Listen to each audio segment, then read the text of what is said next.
BTech पास मेरठ के संदीप को Honda Motors से जॉब का ऑफर लेटर आया तो परिवार की खुशियों का ठिकाना नहीं था। जश्न भी वाजिब था। 4 साल की मेहनत और लाखों रुपए खर्च करने के बावजूद 1.5 साल से बेरोजगार था संदीप।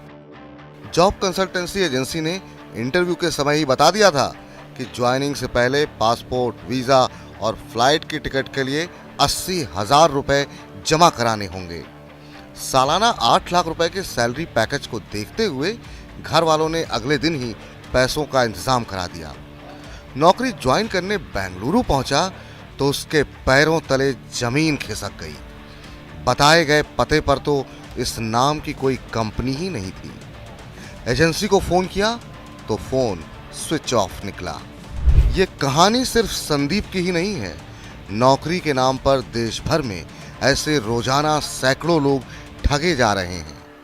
आर्थिक शोध संस्थान CMI के आंकड़ों के अनुसार रोजगार में कमी की वजह से देश में जून महीने के दौरान बेरोजगारी की दर बढ़कर 7.8% पर पहुंच गई है। इस एक महीने में ही 1.3 करोड़ जॉब घटे हैं।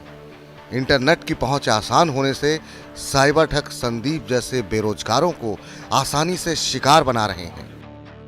कम पढ़े लिखे लोगों से ठगी करना तो और भी ज्यादा आसान है।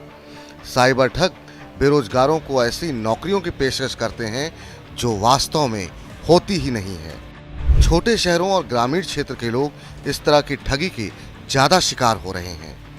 दरअसल इन क्षेत्रों में इंजीनियरिंग और मैनेजमेंट कॉलेजों से हर साल लाखों युवा डिग्री लेकर निकलते हैं। इनके माता पिता चाहते हैं कि बस किसी तरह से नौकरी मिल जाए। ऐसे युवाओं को देश विदेश में नौकरी दिलाने के नाम पर खूब ठगा जा रहा है।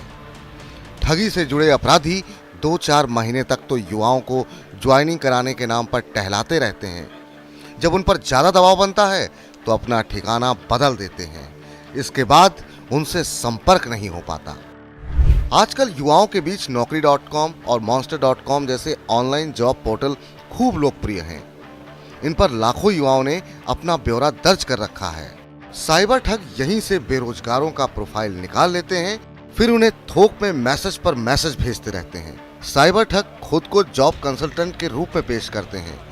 युवाओं को लुभाने के लिए ये अपनी फर्जी वेबसाइट और अस्थायी ऑफिस दिखाते हैं। जॉब के लिए लोगों से ऑनलाइन फीस जमा करने को कहते हैं। इस तरह के साइबर ठग जॉब के लिए ऑनलाइन या टेलीफोन के जरिए इंटरव्यू करते हैं, फिर कुछ दिन बाद फर्जी ऑफर लेटर भेजकर और ज्यादा बड़ी ठगी करते हैं। संदीप के साथ भी यही वाकया हुआ। Cyber crime investigation expert Kamakshi Sharma बताती हैं कि साइबर ठग बेरोजगारों की भावनाओं का दोहन करते हैं। उन्हें फंसाने के लिए सोशल साइटों पर फर्जी विज्ञापन जारी करते हैं। बेरोजगार उनके बुने हुए जालों में फंसते चले जाते हैं। इस तरह की ठगी से बचने के लिए कंपनी की वेबसाइट पर जाकर सीधे अप्लाई करना चाहिए।